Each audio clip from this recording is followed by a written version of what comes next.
Hi, welcome to another Mind Matters, a moment for the mind. I'm so glad that you're tuning in. Today, we are going to talk about something that can help all of us on so many different levels. It is called compassion. And sometimes I'll refer to this also as compassionate kindness, okay?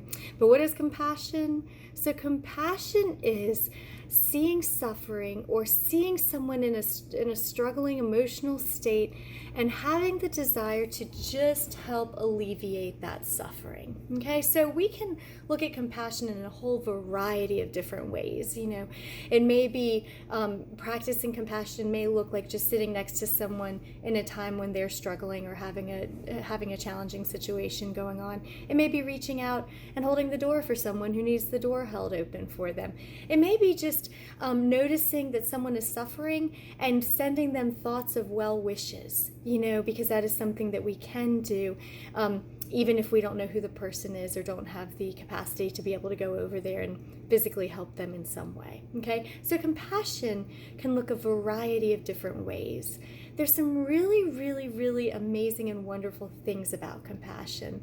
First, we are actually wired to do it. So there have been tons of studies and research that shows that compassion is actually something that has helped our species to survive and to get where we are today.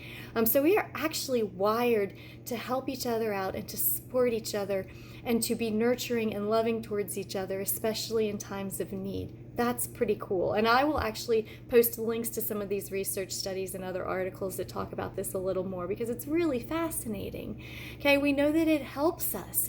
We know that when we practice compassion, we are not just helping the person that we are practicing compassion towards, but we are actually helping ourselves. Okay, that there's actually things that go on in our brain that help us to connect and bond with other people. And that is really important in our species. We know that when we practice compassion regularly, studies show that we feel better, that we have more positive mental health, that we actually have reduced anxiety and reduced stress and reduced depressive symptoms, and that we can live longer. Studies have started to show that people that practice compassion on a regular basis actually live longer than those of us that don't. So that's pretty fascinating. Okay, so this really is something that not just helps us, but also helps other people, okay?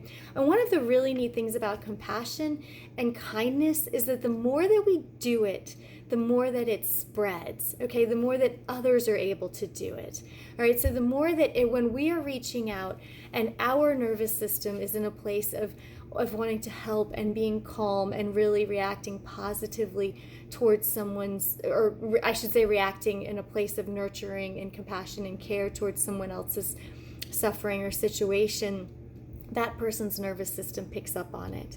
Okay, and then that person is going to be more likely to then respond compassionately, not just to themselves, but also to other people that they come into contact with. So it spreads, okay, which is really, really, really fascinating. All right.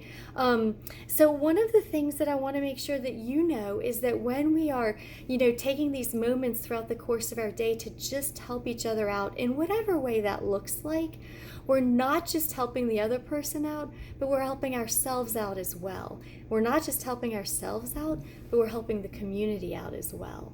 Okay, so please move forward and bring with you a sense of compassion in your heart. Know that the more that we practice it, the better we get at it and the more able we are to do it. And I will post some more information below where you can just read up on what this may look like or where you want to move forward with it.